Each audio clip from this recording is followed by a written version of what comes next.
What is up, guys? This is Bitcoin Audible, and I'm Guy Swan, the guy who has read more about Bitcoin than anybody else you know. And we're doing something a little bit different and fun, I hope, today. And bear with me, I have done this multiple times and fingers crossed, that I finally have my video set up working. So you may be hearing this on the podcast, you may be watching the video, but this is on YouTube if you want to dig a little deeper. And a couple of weeks ago, Anthony Pompliano was on the Bill Bert Podcast with Bill Bert and Bert Kreischer. And he kind of took them down their first journey down the Bitcoin rabbit hole. But I gotta admit, there were a number of times that Pompliano answered the questions, and I would have taken a very different route with explaining it. So, let's have a little fun. I think let's go through this show.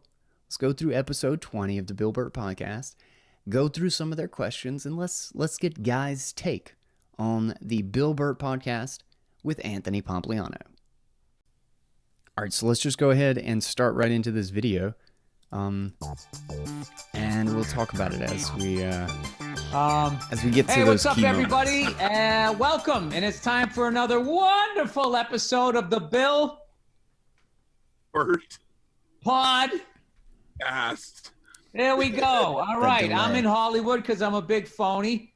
Bert's in the middle of Oklahoma because he's a man of the people. And we have a today. What's that? I saw the Outsider's house today. You know, D. Del Rey looked at that when he was out there. We'll talk about that in a minute. Let's get to our very patient guest here. The one and only Anthony Pompliano, who's going to talk to us about Bitcoin, right? Let's do it. How are you guys? Do it. All right. We're going underground on this podcast. We're going to circumnavigate the whole fucking U.S. currency. We're going to get down to who Woodrow Wilson was and what the hell he did. Talk about what, Devil's Island? They don't talk about Woodrow Wilson. The Outsider House. We're going to cover it all. Let's start off with deflationary assets. Now, Anthony, I'm curious, what is that? All right, let's back up. Scared the shit out of me. I was like, oh my God, I'm not going to be smart enough for this. So back up and just talk about first, what is money, right? And I think that the key piece is just a belief system. The whole reason why any currency in the world's got value is because two people believe it has value and they're willing to exchange it for goods and services. And so when you kind of level set on that, then it comes down to, all right, there's a lot of things that can be money and have been money in the past, whether it's gold, seashells, dollars, Bitcoin, whatever. Let me ask you a quick question here. Is it bad? So then it's really. All right, before we get Bill's response, so this is where I was immediately like, oh no, I hate and I think this is truly a fallacy that money is simply a belief system. It isn't. Like, I think it stems from the idea that that value is subjective. But value being subjective does not mean that it is arbitrary. And that's what I think basically the idea that that money is in fact a belief system, that's what it kind of leads you to believe, is that it's totally arbitrary, that we can just pick whatever we want as money. And to be fair, I don't really think Anthony thought this, because something he says in just a moment about something working really well as money versus not kind of contradicts that idea that we could just believe something is money. But you know, it's not as if the strength of our belief, quote unquote, is what makes it a good money or not. Like, we couldn't turn around and use leaves on a tree. We couldn't use that as money. And it doesn't matter how strongly everyone believes that we should use leaves as money, they would still be totally worthless. And there's nothing we can do to change that, because they're incredibly abundant. They don't have any of the characteristics that make a good money, like the Not only are the characteristics that make a good money hard to come by and extremely specific, but they're shockingly rare to find in combination. And it's too much to get into like a whole list of the specifics of money. But I just wanted to kind of point out that, value being subjective simply means that it's different for all of us. In the same way that if I have a car, having a second car isn't as valuable to me as someone without any car at all as their first car. Even though it may be a car and it may be the same one that we're looking at it, we value it differently based on our knowledge, based on our circumstances, and based on our desires. Maybe I don't have anywhere to go. Maybe I don't care about having a car. Maybe I sell the one car that I have because I'm a hermit. Value is subjective just means that we all think of it differently, but that doesn't mean that in any context, it does not mean that it is arbitrary. And that applies just as strongly to money. Money is a very specific good with a very specific purpose. It's just one of those things that's so deeply ingrained in society and in the economy that we don't see it, we don't think about it, and it just emerged. So it's not something that we purposefully designed. It just was. It just came about. So it's like water to a fish. We just inherently aren't paying close attention to it. So we don't know that much about it. But let's go ahead and get Bill's response here because it falls in line with this. Really not bad that there's no gold behind the U.S. dollar as long as we all believe, if I give you $5, it gets me this amount of M&Ms, as long as we agree to that, it doesn't really need anything behind it, right? Yeah, so it basically comes down to how good is the money, right? So I think that's the key piece is anytime that you have a currency that can be inflated or printed at will, that's where issues come in. Doesn't mean that it's not money. It's still money. U.S. dollar, you guys use dollars, I use dollars. A lot of people around the world use dollars. But what the real conversation is around is what's the best type of money, right? And so that's where I think a lot of people in the Bitcoin and gold world think that the U.S. dollar not being backed by anything and the government having the ability to print it is a bad thing. Well, and here's a big conspiracy theory.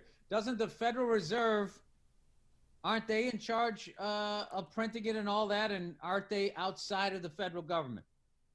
Yeah, so that is what is reported. That is how the system is structured. Okay, so before he gets into that, he immediately just kind of goes into the unbelievable abuse of our money that the Federal Reserve has engaged in, and the trillions of dollars that they have just put on their balance sheet in a matter of months, which is great stuff. But I actually really want to get at the heart of Bill's question that isn't this a privately owned institution? And because this is actually pretty contentious.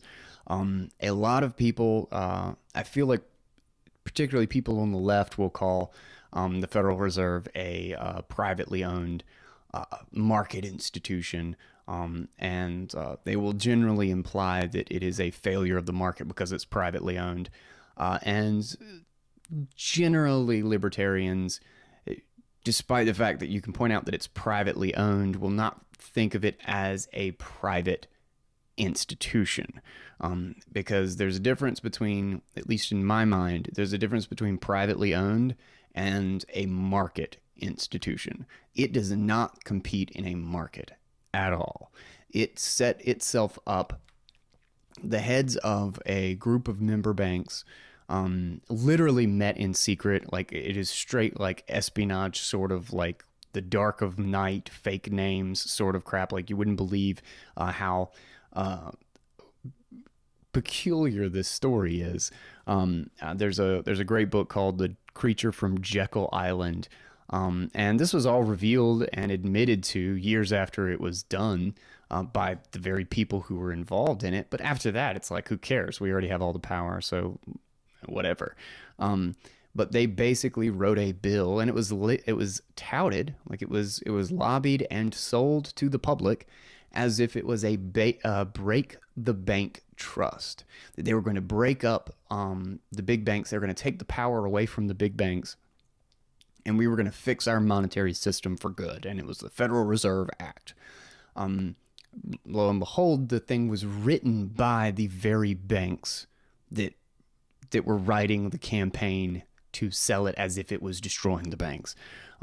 So that is the story of politics. Anytime you hear a act or a bill or something that's breaking up A, B, or C, I guarantee you A, B, or C is behind it. So the Federal Reserve Act was passed in 1913, and this established the Federal Reserve as the bank of last resort, as the lender of last resort, as the single bank who has the authority to print the US dollar, to print a national currency. That on its face is pretty nuts, that no longer does Congress or the Treasury, no longer does the US government have control of its currency. They have handed it over to a bank owned by other people who truly don't really have that much oversight. However, it's a law. Like, they are granted a monopoly by law. So it's only because of the government's permission that they have this monopoly. And so when you think about it, it's like when I try to think about whether or not, yes, it's privately owned, but is it a private institution? I think if Allstate, the insurance company, wrote a bill and got this bill passed in Congress that said Allstate was now in charge of all insurance across the entire country, all house insurance, like mortgage insurance, car insurance, health insurance, all of it. Now it was all under the umbrella of Allstate Insurance. And to compete with them, all other insurance companies are now officially illegal. They're out of business. They have to hand over their assets and their clients to Allstate or get prosecuted. And now they are the sole provider of all insurance across the country, and it is totally at their discretion to have any degree of leverage or savings versus the need, like the promises of payout for insurance. They dictate everything, and it's all because of this giant insurance for everybody bill, because obviously it would be named something glorious about how great it would be for everybody. I wouldn't call Allstate a market participant anymore. Like, they could still be privately owned, but I wouldn't call them a private institution. Like, that is the institution of government allowing, enabling, and creating a complete and total monopoly of an industry. In my opinion, it's just Allstate happened to get their name written into the bill. So that's kind of my thoughts on that. Everybody kind of goes back and forth, and I feel like this is pointlessly debated sometimes. But yes, the Federal Reserve is not owned by the government. Yes, it is owned by private institutions. And the government really doesn't tell them what to do, even though there's clearly political pushback between the institutions. So how concerned, I don't even want to ask the question. So if you can just sit there and print money. My thing, what I understood inflation back in the day when gold was behind it. So you got whatever, you got $100 million in gold, you got $100 million in cash. Each dollar's worth of gold, right? Then if you print another 100 million, you just devalued the dollar by 50% because you didn't get any more gold. So once you go off the gold standard, why is there still inflation? If there's nothing behind it, why don't they just print $1 million for everybody and we just stop working? Stupid question, but I had to ask it. It's not so stupid. There's a lot of people who think that we should do that, right? Whether you call it universal basic income and don't give everyone $1 million, give them a couple $1,000s a month.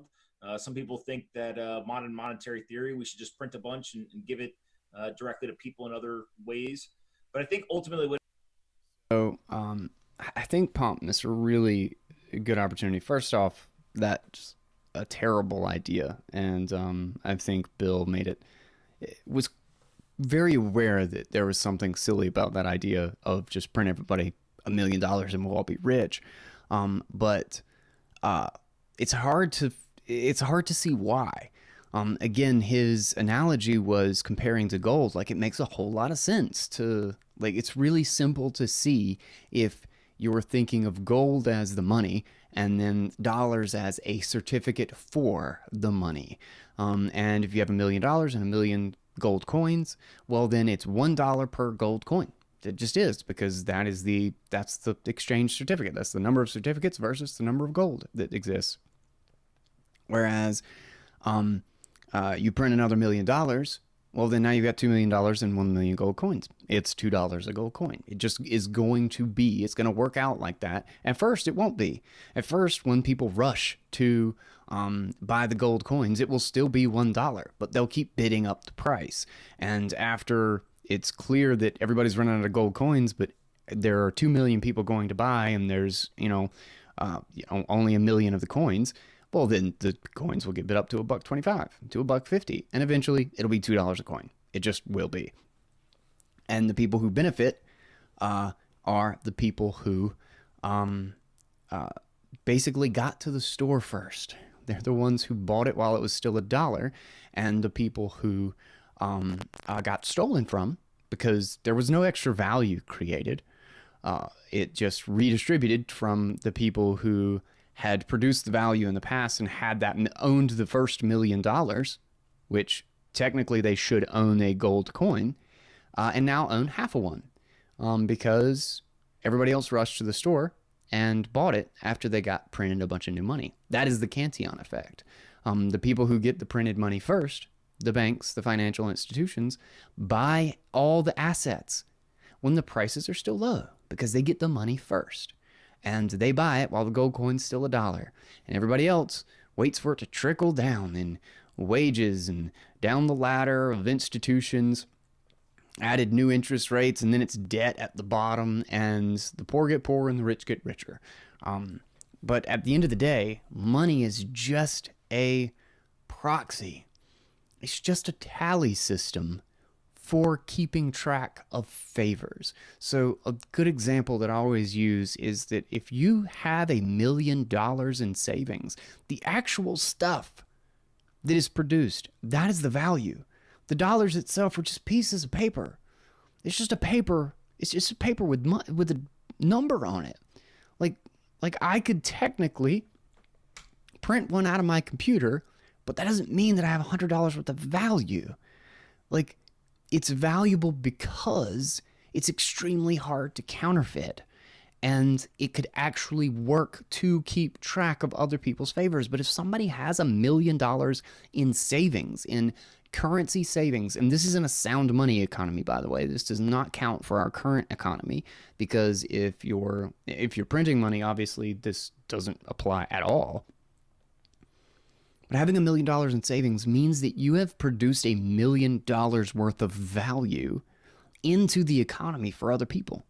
You have produced $1 million worth of cars and sold them, or you have built $1 million of houses, or made $1 million worth of sandwiches, or whatever it is that you do and that you exchange value for. You produced $1 million and haven't asked for anything back. You have put the value, the resources, the product into the economy for other people to use, and you have consumed nothing yet.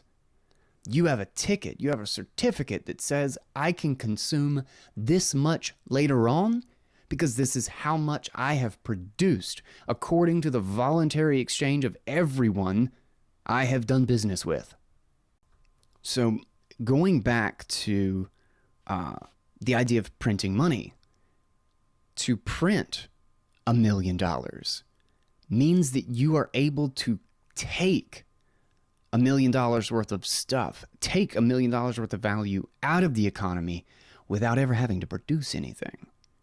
It is the ultimate power. It's the power to consume the world and never trade for it. To trade something that is completely worthless to you because you are the sole person who has the ability to print it out of thin air. In that context, let's go back to the gold example with, $1 million, 1 million gold coins. It's about what's in the economy. So if we wanted to print $1 million for everybody overnight to make them rich, what would actually change? Nothing would change. Not like I wouldn't have another car like in the morning. We wouldn't wake up and suddenly have twice the farmland. We wouldn't wake up and suddenly have like vastly more oil than we thought we had. We wouldn't all have twice the number of houses. We would all be chasing the exact same amount of stuff we had last night. Nothing would have changed. But now we all have $1 million. So when somebody says the price is $1,000 for this TV, why not? I got $1 million. I didn't even do anything for it. So I'm going to go to the store, but damn it, there's only one left, and there are 10 people in line to get it. Screw it. I'm going to pay $2,000 for it. And then the person behind me says, I'll pay $5,000, et cetera, until literally a TV is $200,000. It just destroys the value of the currency because the amount of stuff that we have didn't change. An analogy that would that Bill and Bert, if they ever actually listen to it, should make perfect sense is certificates for seats in an auditorium. So they're doing a comedy show, and they have 1,000 seats in a huge auditorium. Well, what if they just printed 3,000 tickets and gave it out to everybody? Would everybody be richer? Would everybody be able to go to the auditorium and get a seat and enjoy the comedy show? No, there'd still only be 1,000 seats. What would happen is first is a whole bunch of people would get the seats for the normal price, and then a very small number of people would probably have to pay 4 tickets for one seat. Or there'd just be completely packed in, and a whole bunch of people would be like, I'm not doing this. It would basically ruin the experience for everyone to try to cram 3,000 people into the auditorium when there's only 1,000 seats. But printing the tickets didn't make everybody wealthy, didn't make the show better. It didn't change anything. Money is the ticket that's exchanged universally. It's exchanged for a seat in every auditorium. It's exchanged for every TV that's made in the economy, for every car, for every sandwich, whatever it is. Printing more of it doesn't change what exists. It changes, what it does is it steals, back to the example of the person who saved $1 million, who worked day and night tirelessly for years, probably maybe a decade, to save $1 million. This is their life savings since they got out of college, and they have lived unbelievably frugally. They have produced as much as they possibly could, and they have put money away, trying to save so that they have a better future. Now you print $1 million for everybody in the country. Where did the value come from? Well, if a TV is now worth $1 million, the last 10 years of that guy's life was just deleted. The value comes from the people who produced and saved, and transfers it to the people who are closest to the money spigot. It is literally a giant fraud. That's just what it is. It's a means of theft through a really convoluted, obscure way, so it's hard for people to tell what the hell's going on. Directly to people in other ways. But I think ultimately what ends up happening is think about if supply and demand, right? So if I have dollars and everyone else doesn't have a lot of dollars, then obviously my dollars can buy more things, right? So I can come buy your house, say your house $1 million, and I want to buy your house, and I've got a lot of dollars and nobody else does. I can then say, well, you know what? I don't want to pay $1 million. I actually want to pay $800,000 because I got dollars and you want dollars, and there's not a lot of dollars floating around. So this still all comes down to the fact that certain people want to have more than other people. Of course. If there's nothing behind it, you could just print all of this fucking money. Everybody could pay off their credit cards. Everybody could get out of debt, be in good moods, fix the roof or whatever. So, no, I'm surprised he didn't actually kind of hit at this. But just like the example I just gave, to print all that money, all it does is rewrite history. Is that for the last, 20 years, people have been working their butts off producing all of the stuff in the economy. Now, granted, it's been stolen from them because of the money printer, essentially. That just like Pompliano talks about, is that the wealthy people are bidding up all of these assets because they're getting money for cheaper than money is actually costs. Like literally $1 for a poor person and a middle class person is extremely expensive. They have to work for it. They have to do a lot. They have to produce real value and trade with people. They have to find a good job where they're actually productive. And it costs time. But for and it's a high interest rate. If you have to get it on debt, you get it at 20%. You get a ridiculous interest rates. But $1 for a wealthy person, somebody close to the political spigot, close to the central bank, someone who can get a corporate subsidy, a loan, can get deficits from the government at 0% interest rate, they get it for almost nothing. They get money at a different price than the rest of the economy. Money is supposed to be a universal price. But if you have people printing money, you are stealing from the people who are producing. So it doesn't matter that it's not a case of like, oh, we could just print $1 million and everybody could pay off debt. Like, technically, yes, we could, but it would completely destroy savings. It would completely destroy everyone who was responsible through all of this. It would destroy everyone who was on a fixed wage.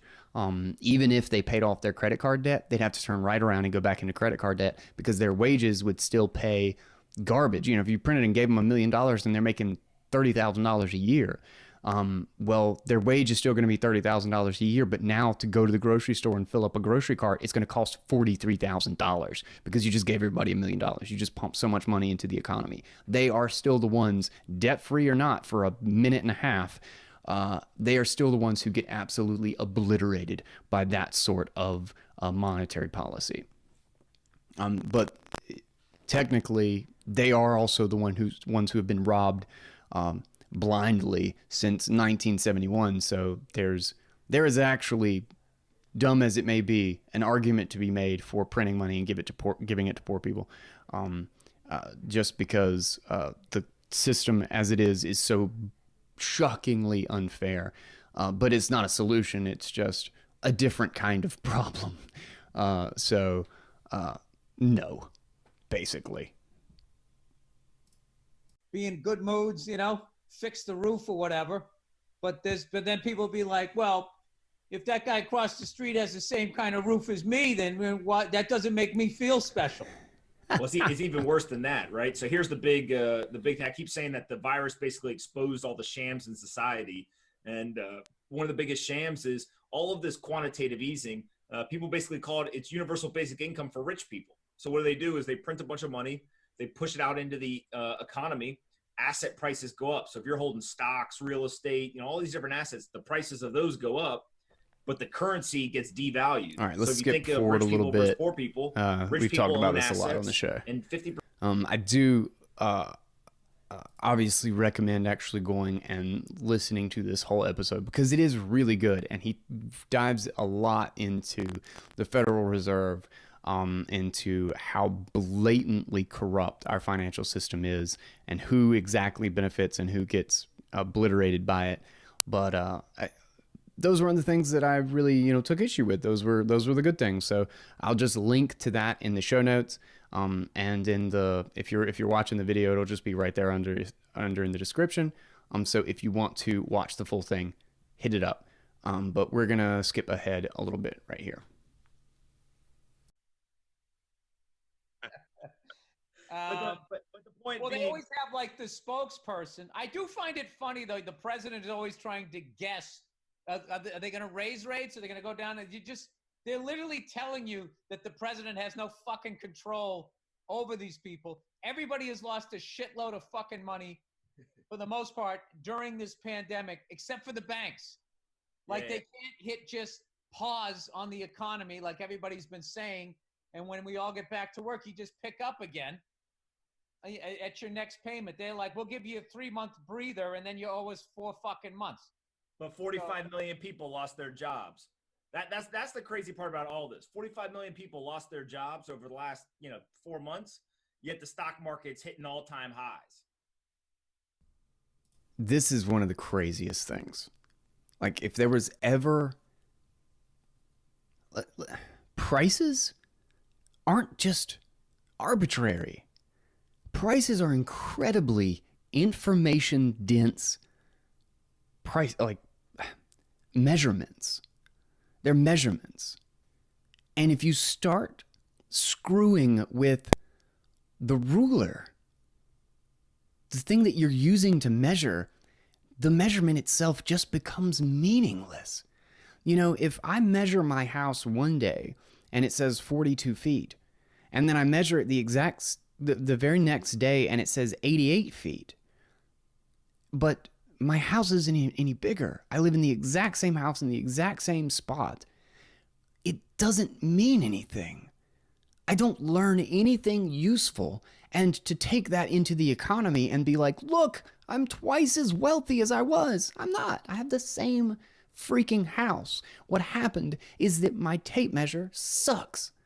And that is essentially what's happening. He's talking about like 45 million people lost their jobs. We have 50% unemployment. It's like 46 or 7%.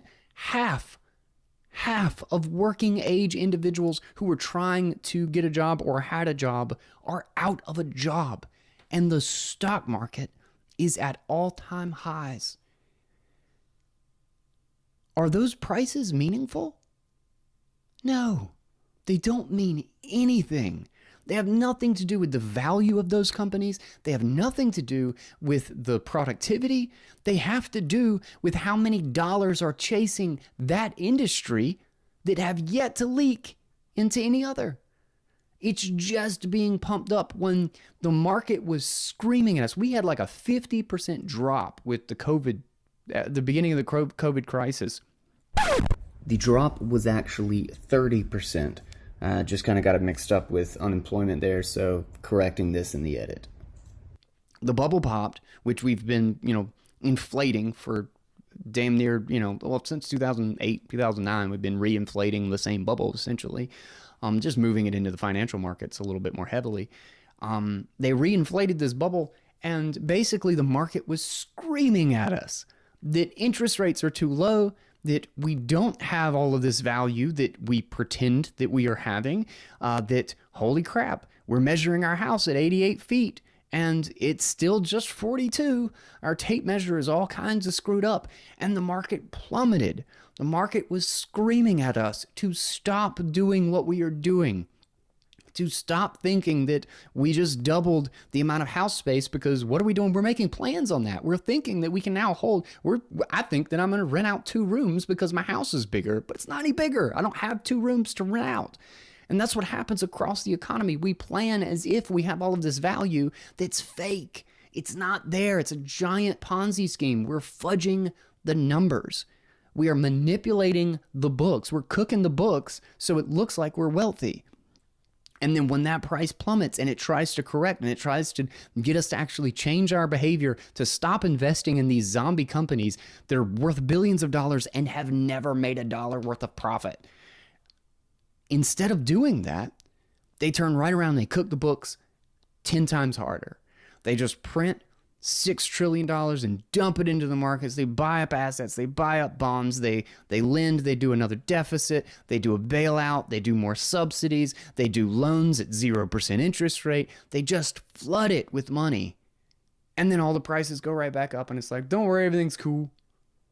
And you're literally, it's just a zombie. It's a zombie. It's the stupidest, most insane thing in the world to think that prices are just, as long as we just feel good about it, they're supposed to reflect reality, Like, if somebody is making wings out of paper mache and strapping it to their arms and is like, I'm about to jump off the side of this cliff, and then it's very clear that this person is going to jump off and die, we should not get them drunk and be like, you're good, everything's great, man, these wings are going to be awesome, you're solid, just go ahead and keep running. Why don't you get up a lot of speed before you jump off the cliff? Because that's what we're doing. That's what we're doing. We're pretending all of this is okay, and it's not. But, okay. Listen, Trump's got Pence going out doing the press conferences now. He's literally just said, "You go talk to him about the coronavirus." I think that was probably Pence's call, saying like, "Listen, this is like a football team, okay? Some people are good at throwing the ball, some people are good at catching.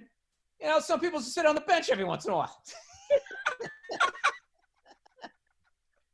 Donnie, I think you threw the ball enough. Let me get in there. Let me take some of this heat off of you.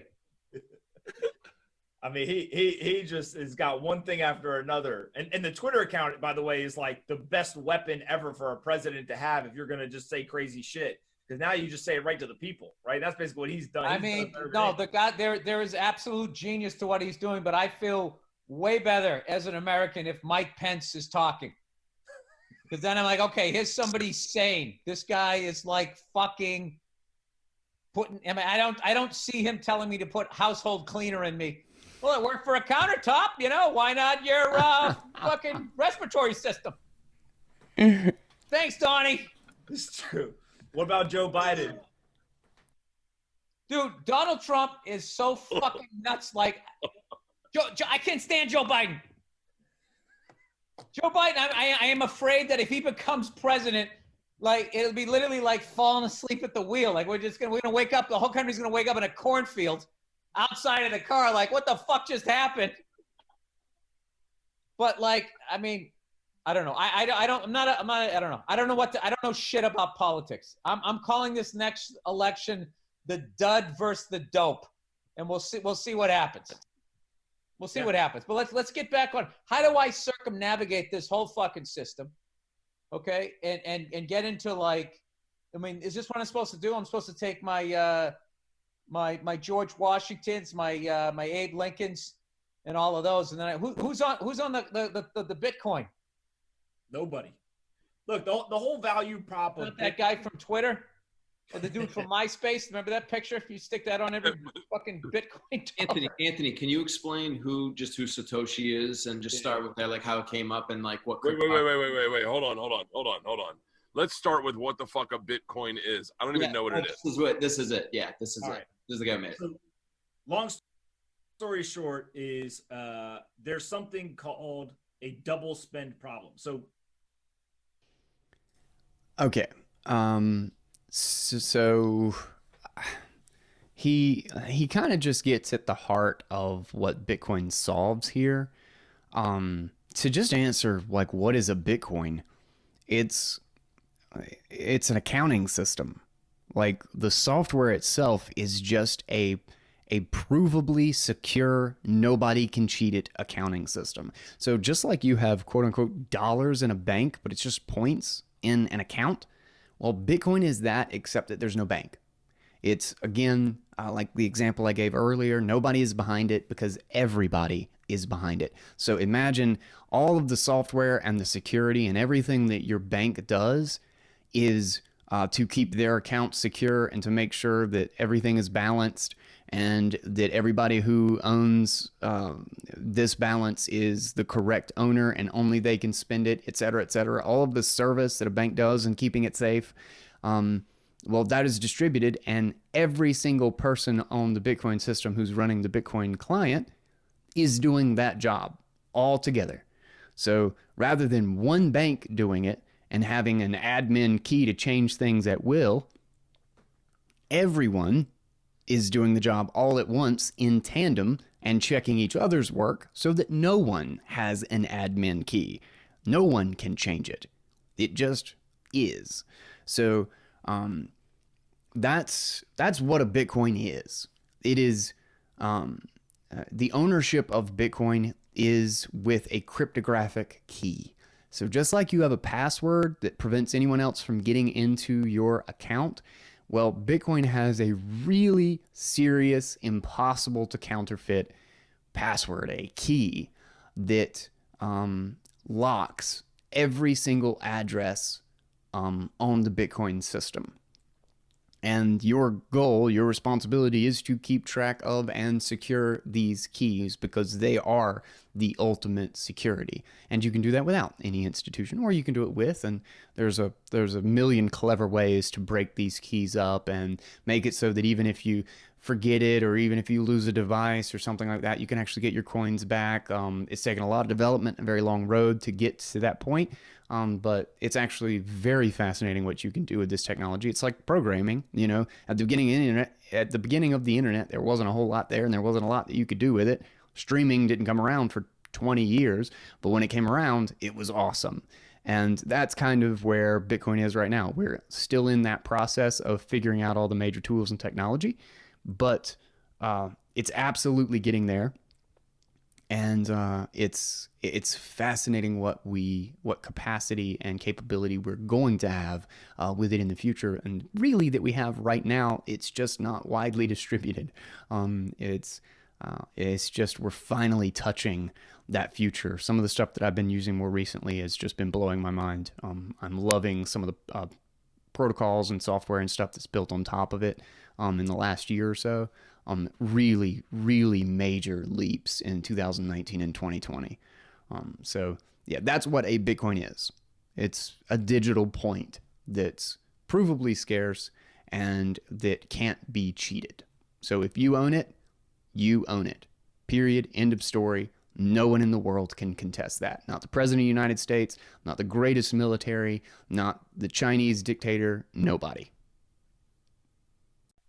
And then the reason why people trust it is because it's transparent. Nobody controls it. It's transparent. Who runs the system, and what stops it from being manipulated like any other system? Considering there's computer geniuses out there that can hack into governmental websites, what stops somebody from doing something, just even the most basic, like I'm going to give you 20 Bitcoin, but I really held on to it. Yep. Or I just counterfeited 20 Bitcoin that didn't exist. What stops someone from doing that? So the creator of Bitcoin is an individual or a group that goes by a pseudonym. So I think I've basically already answered this in just in this episode here. But it's worth hitting again just in case, is that since the entire system is transparent and the rules are transparent, like the person, like Bill in this instance, who is making sure that they get sent 20 Bitcoin or $20 worth of Bitcoin and that it wasn't sent to somebody else, he is checking it. He is making sure that that didn't happen if he's running the Bitcoin software. And that's essentially what happens. And if he's not running it, well, then there's hundreds of thousands of other computers that are running it, and they check the work. And if somebody has already spent this somewhere else, well, then they don't forward that transaction. They're like, no, this is not correct. We have another version of this right here that says you already spent this $20 worth of Bitcoin, and therefore you don't have it anymore. It doesn't belong to you. It is now under or behind a different set of keys. Someone else owns it. Therefore, you can piss off. And that's essentially how it works. Is because now I can actually go look at the computer code and see how Bitcoin's designed. The Federal Reserve, you can't check. Like, they tell you how it works, but we don't fucking know.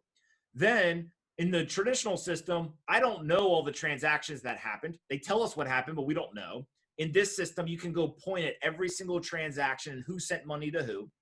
And then the reason why it can't be changed is, one, it's transparent. So if anyone did change it, everyone would immediately know that it got changed. But also, two, is it's the strongest computing network in the world. And so this is something called Bitcoin mining, which is really important. Basically, how do you get people to run the software? Well, you pay them, just like anything. It's an economic incentive. And so the way it works is they said, all right, if you run your computers and run this software for us so that everyone in the world has Bitcoin, the system, then we will pay you a preset amount of Bitcoin for doing that. And so there's this economic incentive to run Bitcoin software. When you run that software, you're one of millions of people who control the network. But you can't make any changes by yourself. The only way a change can get made is if 51% or more of people agree to do it. So it's like coordinating literally millions of people to all agree on something. It's nearly impossible.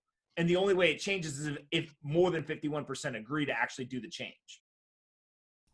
Okay, so that's not entirely true. I'm not sure. Pompliano may actually understand the nuance in what he's trying to explain, but having 51% of the miners does not make them able to change the software, like change the rules of Bitcoin, because that's not how the network is determined. The network is determined by by everyone running the software, by everyone not mining, but everyone who is validating and checking their Bitcoin and their node, quote unquote, their computer is checking all of the rules and elements of the Bitcoin system. The mining, without getting too technical, just because I want this to be a simple explanation, the role of mining is to secure the network, but it's not securing the network from change, like change in the rules. It's securing the history of the transactions. The real problem that was solved in Bitcoin wasn't that, the network is transparent and that, we can check everybody's work. That was a powerful element to the system. But the real thing that was solved was the telling of time in the system. That all of these computers that he's talking about, the most powerful computing network in the world, what they are doing is essentially creating a force field around the past. They are producing a mathematical, they're making a mathematical process happen in their computers that cannot be faked. And the only way to go back in time is to repeat that mathematical process. Because it can't be faked, there's no shortcut. And it is extremely expensive to run this mathematical process. And all of the economic activity and the monetary schedule, everything that's happening in Bitcoin is paying that process to keep going into the future. So in a sense, what you have is that all of these miners, this huge industry of miners that collectively make by leaps and bounds the most powerful supercomputer on the planet, they are being paid to build on top of Bitcoin and not change its history. They've got this carrot out in front of them to move forward in time. And then the past, everything, the transactions that happened 10 minutes ago, the transactions that happened an hour ago, the transactions that happened yesterday, every few minutes that goes by, it becomes more and more expensive to change them because you're competing with everybody that's moving forward in time. So what 51% of the miners can do, they can't change the rules, but they may be able to go back 10 minutes in time. So if I spin a transaction, if they want to waste millions of dollars redoing computing power that happened in the last 10 minutes, they can do that. They're throwing it away, and at the same time, they're throwing away the fact that they've got a carrot in front of them to go forward into the future to get the next block.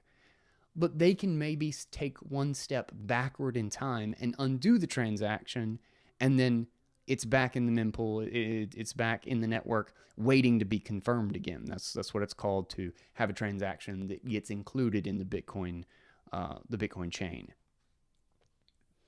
So the deeper it is in the chain, though, the longer it has been, quote unquote, confirmed, the further forward in time we have gone, the more secure it is. For instance, and it's a brilliant incentive structure.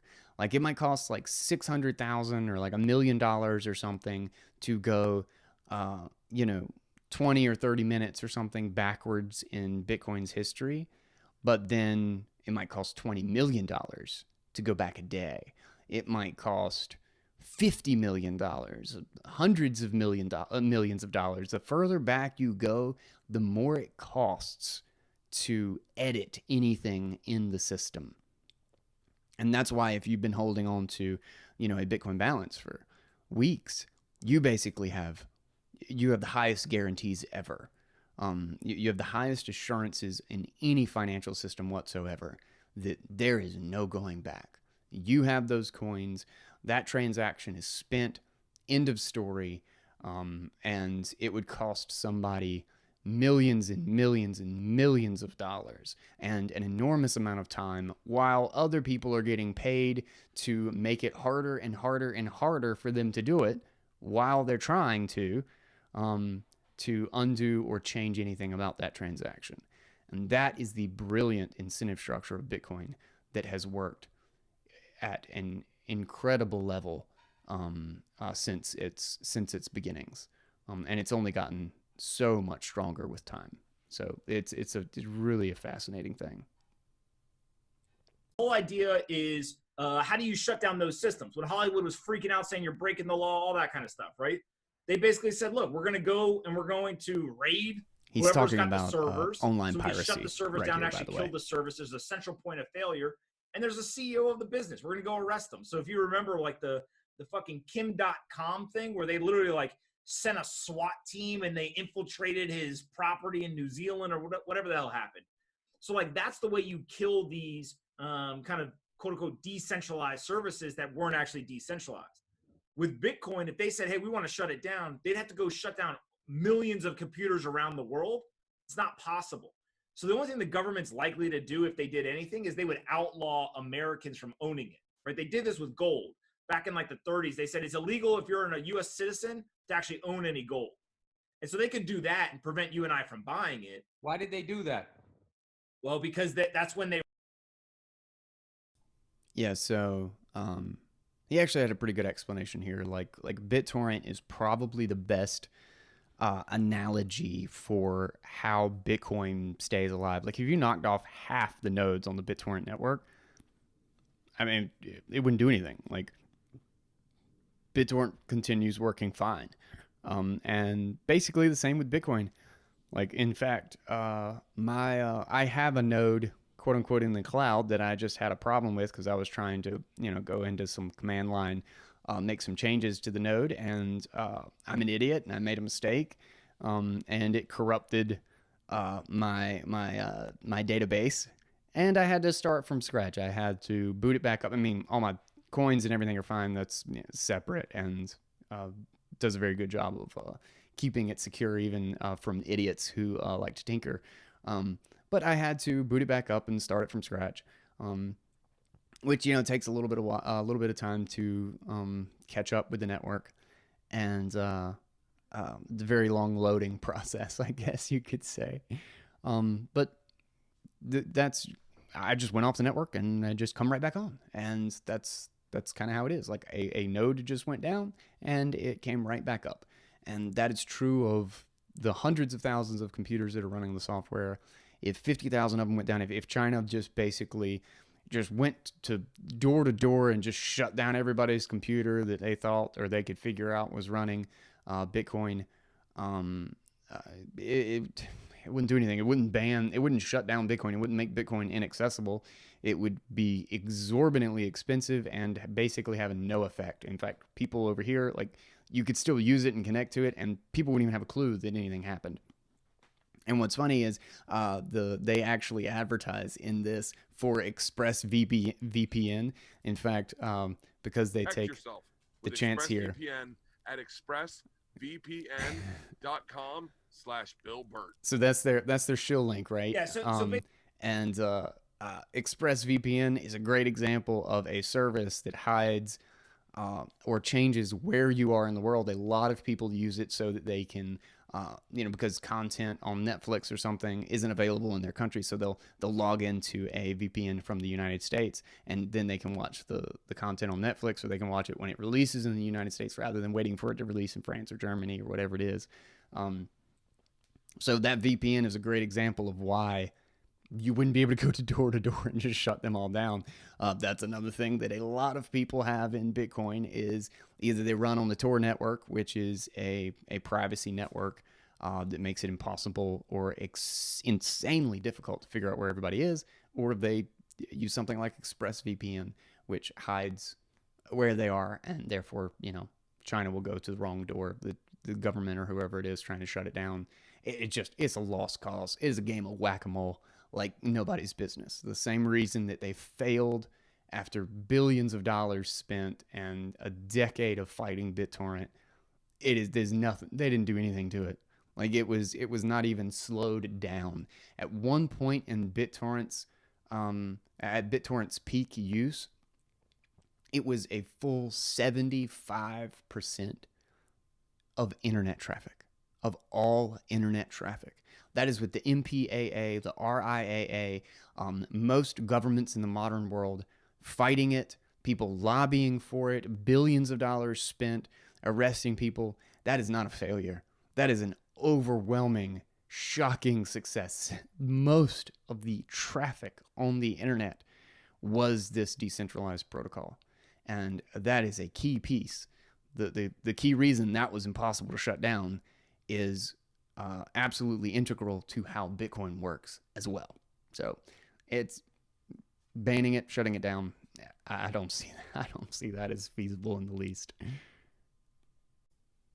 All right, so it goes back into kind of the dollar and government here.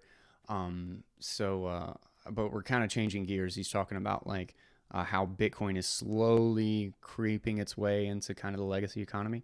But let's kind of jump in the middle of this here. They obviously accept other currencies too, but they're accumulating very small amounts to start with. There's certain countries like Iran and North Korea that they're getting sanctioned like crazy, right? And so they don't have access to the financial system. So they're actually building mining facilities and things like that to acquire Bitcoin. And then if you look at like Russia and China, they can't wait to get off the US dollar system, right? Because the US dollar system we control. And since we control it, we can do whatever we want. We can sanction people. Why is our currency considered the currency? Yeah, the global reserve currency. It's because we got the best military. Think of all the people who tried to get off of it or price price oil in something other than dollars. Yes. Why would that devalue? Because I heard back in the day, what really happened with Saddam Hussein was he was getting together with Hugo Chavez and just said, hey, why don't, like somebody told me that the only reason why the American dollar has value is because barrels of oil are measured against it, which I don't understand that, if you could explain that. And then I heard Saddam and Hugo Chavez were like, well, let's just start valuing our barrels of oil euros per barrel or what, and then so that would tank our fucking economy. We couldn't pay for our military, and then Saddam and Hugo could get out from under our hand. So if I ask you how much is gold worth, or how much is a barrel of oil worth, you price it in dollars. So you tell me it's worth $20 a barrel or $40 a barrel or whatever. You don't tell me the price in euros or rubles or any other. Okay, so he doesn't actually get to the why here of Bill's question. And I think using kind of a ridiculous example, it's pretty easy to illustrate. And the language here that both Bill uses and actually Pomp uses in his explanation is just that, it's priced in dollars. And that's not really the important piece of it. It's that they only accept dollars in payment for it. That's what they mean by pricing oil in dollars. They require all of the countries who buy oil from them, like so the Middle East, that OPEC is pricing oil in dollars means that the only way to go get oil from the OPEC nations is to first get dollars from the US and then go buy it from OPEC. So you could do this with anything. You could do this with any worthless asset that exists. If you had to have a Beanie Baby every time that you filled up your gas tank, well, if you had to exchange the Beanie Baby with the cashier, well, then you have millions more people rushing out to buy Beanie Babies, right? The price would skyrocket, and the company who wasn't selling any Beanie Babies because they're not popular anymore and they're like 20 years old, and why would anybody be buying Beanie Babies? Well, suddenly their business would go through the roof Like the whole country would be buying Beanie Babies. And you also wouldn't just rush out and buy a Beanie Baby every single time you needed to fill up your gas tank. Like you would like go out and buy 20 or 30 of them because you knew for the rest of the year you're going to be filling up your gas tank. And of course you need energy. So I need a bunch of, I just shove my trunk full of Beanie Babies so that I can fill up my fill up my tank anytime. And when I'm getting low, I'll go buy another bunch of Beanie Babies. That's what happens with the dollar. And the reason everybody's doing this is because there's a huge military that will come and shut down your gas station or steal your car or whatever it is if you say, I'm going to use something other than Beanie Babies. That's kind of how the dollar system works. It's a little bit crazy, but that's pretty much it. And to say, oh, we're going to price it in euros or we're going to accept euros is to be like, Beanie Baby market is 1,000,000 times as big as it actually should be because Beanie Babies are worthless.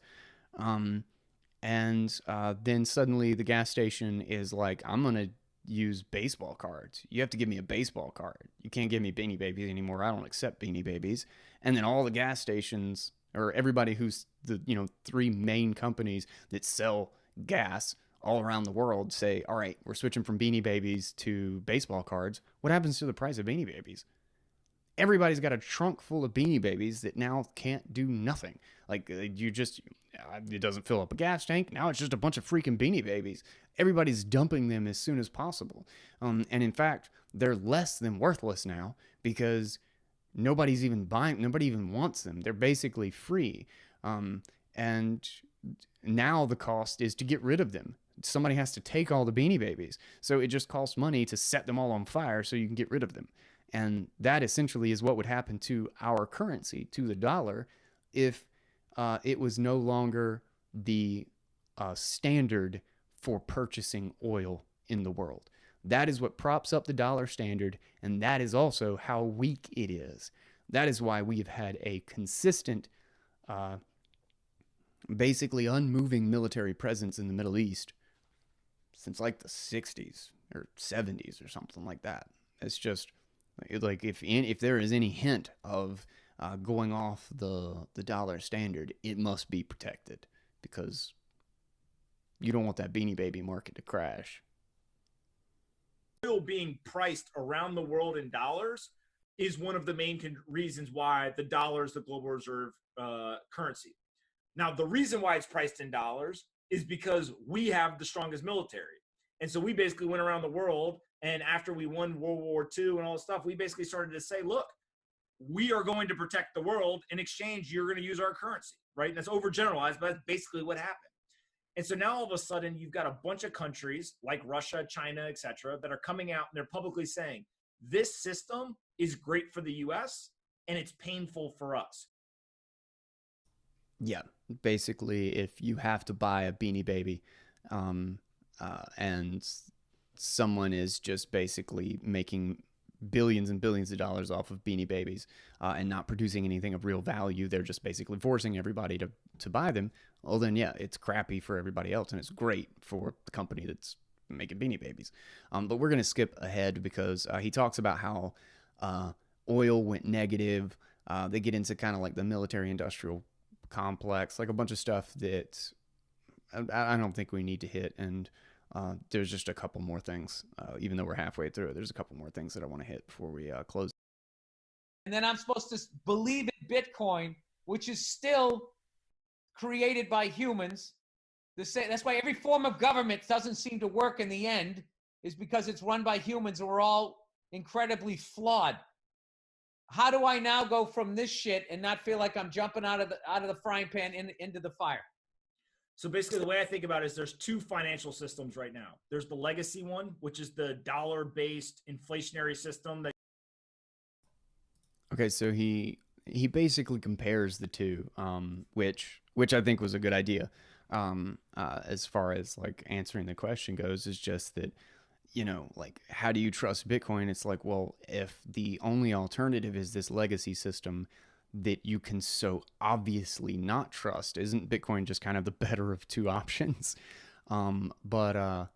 the key to Bitcoin is just that it removes all the subjectivity in the rules. Like the reason all of these human managed systems fail is because they succumb to corruption. That they fall apart when one person says, "Oh, it's this," and another person says, "No, it's this," and then one of them uses a position of authority. It's secured by a trusted position of authority. That's how the rules are enforced. Bitcoin does not have that. Bitcoin makes the rules absolutely as clear as possible, and 100% objective rather than dependent on any one person. They are software and cryptographically based.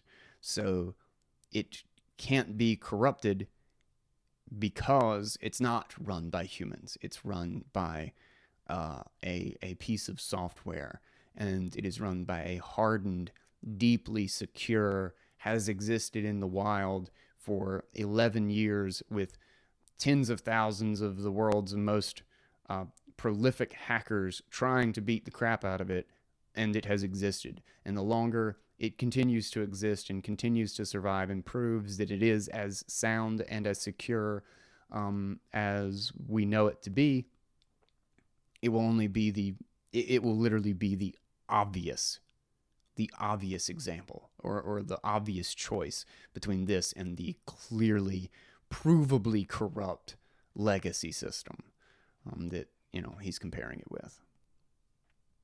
Yeah, that's that. Dollar can be split into 100 pennies. This basically can get He's just split talking about into the number of 100 units. million smaller units. They call those units Satoshi. Then why is the buy-in so high? Why, if I'm somebody watching this and I only got $300, how come I can't buy $300 or 50%, $150 worth of Bitcoin? You can. So you can go in and just buy a fractional piece, right? Yeah, so they kind of talk about a bunch of stuff after this, but this is kind of the bulk of the stuff that I wanted to get at. He basically does a good job of just closing everything out and talking about how how to get a hold of Bitcoin exchanges and stuff that you can use. I'll direct you to the fact that I'm going to be doing a Bitcoin beginner series. I've got one video that I think is going to be out soon, which is just how to buy Bitcoin and how to get a hold of it. But as he clearly states here, you can buy any amount of Bitcoin. Just like a dollar is broken up into 100 pennies. Well, Bitcoin is broken up into 100 million of a very tiny unit known as a Satoshi. And because of that, not only can you buy a penny's worth, you can technically buy a thousandth of a penny's worth in Bitcoin, or you can go earn it for clicking on something. There's websites that you can do stuff. You can get tips or whatever, like it's like tippin.me. There's so many different ways that you can do it. There's a whole economy around Bitcoin right now. It's just only online. You got to find it. You got to figure out what the good services are and which ones to avoid. And you got to learn about it, just like if, you took somebody out of the 1920s and gave them a debit card, they wouldn't have any idea what the hell was going on. It's something you got to learn. And luckily it's getting easier and easier. And a great way to learn is listen to Bitcoin Audible. Follow Anthony Pompliano on Twitter, or me at Bitcoin Audible or at The Crypto Economy. We dive into all of this stuff, and I hope this is going to be the first of many, many videos and things that I intend to publish on YouTube. So don't forget to subscribe to the Crypto Economy Network. That is what my YouTube channel is. And if you want to learn about Bitcoin, if you want to really take a dive, if you want to really see about like what this is, if you want to buy your first $1 worth of Bitcoin, this is the place to be. So subscribe. I'm Guy Swan.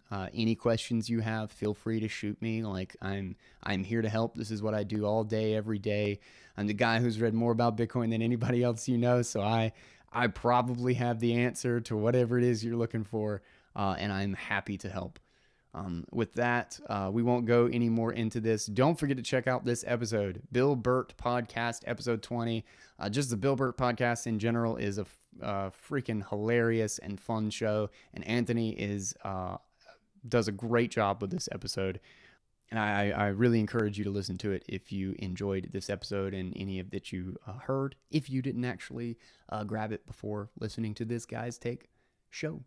So with that, actually a great way if you are looking to get a hold of some Bitcoin and you want to do so in a long-term fashion, you want to set up a savings plan in Bitcoin, this is the best way to accumulate Bitcoin.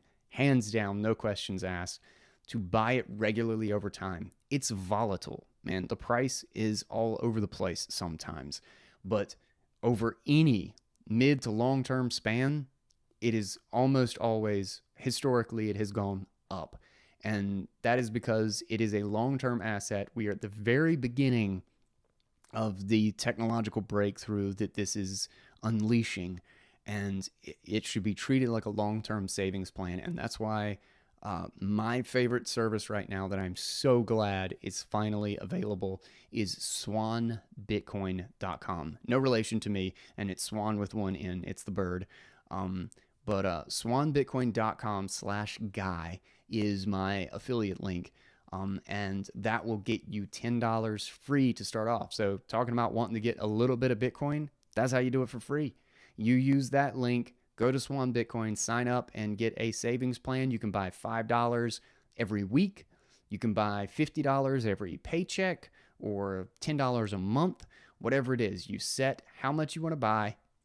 You set the time frequency that you want to do it, and it will auto purchase and build you a Bitcoin savings plan indefinitely in the future. And you do it with literally the lowest fees that you can get.